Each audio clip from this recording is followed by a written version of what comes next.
ગાડી ચેક કરાવ, ગાડી ચિરાગ મિસ્ત્રી ગાડીને છોડવાના જેટલા પૈસા થાય એ ભરશે. બોર્ડર થી બોર્ડર બોર્ડર ઉપર ગાડી આગી અંદર આવીને ચેક કરશે. 2 બોક્સ લીધા છે મેં.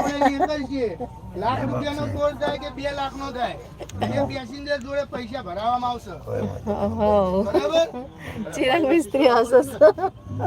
દારૂ ની વાત કરું હું. અહીં 2 બોક્સ લીધા છે, 2 બોક્સ મોટા મોટા પેટા લીધા છે. કોઈ લાવ્યું હોય તો નાખી દેજો, કોઈ તો પી જાજો ભાઈ, વાપરી લેજો. સંજ્યા, સોનલ ગાડી ઉભી બધા બેન પીલો. ગોરધનભાઈ જય માતાજી, જય માતા, જય શ્યામ પધારો પધારો. ગોરધનભાઈ 16મી લાઈક સાથે ગોરધનભાઈ પધારી રહ્યા છે અમારા. આવો આવો ભાઈ. અમારી ગાડી બોર્ડરની પાસ કરી